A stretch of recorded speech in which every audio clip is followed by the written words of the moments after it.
Hey, what's up, guys, and welcome back to another World Cup review. Into the semi-finals, we go, and two sides who I would want to say deserve to get here, got here, and it was a very interesting game. I thought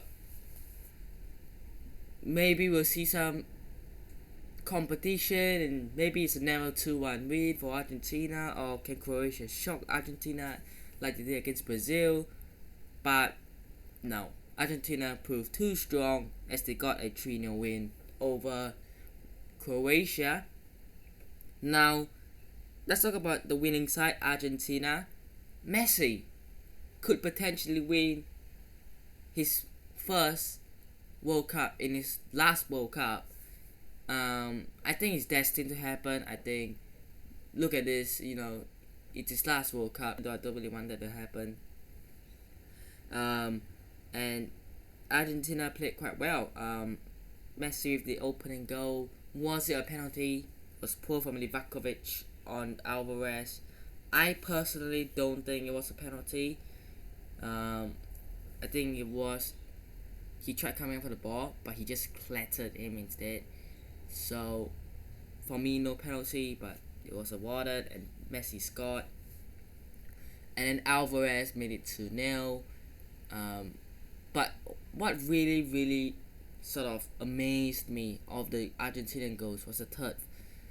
The fact that Messi could just run past and then trick Guardiola before assisting Alvarez again is sensational. Now look, Messi has always been one of a kind player.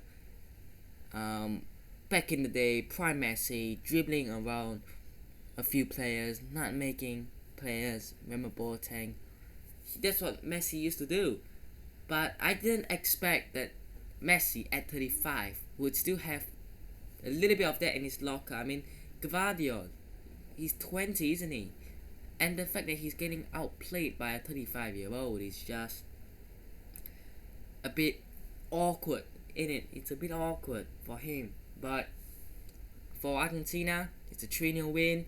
And for Messi, it's a final for him. So, it's brilliant. And we'll talk about the other side, Croatia then. Modric, it's heartbreak for him. But look, for Croatia, 2018 in the final, 2022 in the semi-finals, that's a good achievement. Nobody would have expected Croatia to get here. Nobody. And the fact that they are in here, the fact that they are in a semi-finals, and they're playing against a strong Argentina side, and they knocked Brazil out, by the way, that is no easy achievement. I think you gotta give them credit. Modric, last World Cup, he'll play his last World Cup game against Morocco in the 3rd and 4th place fight, I guess. But yeah, it's what it is. And they've got some amazing players, like I said, Gvardiol. Yes, he got done by Messi, and overall, Argentinian forwards were just, really hard to stop. But I think he's still a player that we'll look out for in the summer or 2024. I doubt he'll move to Chelsea in January, to be fair, but we'll see. And yeah, overall, the midfield they have as well with Brozovic and Kovacic next to Modric. But I just feel that the problem with Croatia is going forward. Kramaric isn't an out-and-out number 9. I mean, technically he's more of a false 9 player, but he can play number 9. But he isn't your goal scorer type. He isn't going to bang you 15-20 goals a season. I know, he probably does in the Bundesliga, but I'm talking about if he comes to the Prem and plays for a mid-table side, like maybe a West Ham or Leicester. I know he did play for Leicester in the past, didn't he? But he's not gonna get you that. He isn't gonna be that main number 9. So they need to get a number 9. Pasalic off the right hand side, he isn't gonna get you. That goes the goals too. So you need some forwards. Perisic, I think, is a good enough player to get you goals. But what I see from this Croatian side is it probably sometime when you need it, it lacks creativity, and there isn't a goal scorer. There isn't a number 9 there who will get you goals. hungry for goals. You know, you could say Croatia scored a couple of goals for Hoffenheim in the Bundesliga, but you would need someone like a Lewandowski or Ronaldo type player who wants goals, and it's not easy to find that, especially, you know, for Croatia. But they'll have to find a way to get that. Defensively, I think they're pretty solid as well. Yeah. So I think that it's a good World Cup for Croatia, but that's what it is. And for Argentina, they're into the final. Can Messi win it? Will Messi win it? Will he end this debate of who is the GOAT? Because personally, for me, I think it's a bit harsh. It's a bit unfair to say that the debate of the GOAT is over.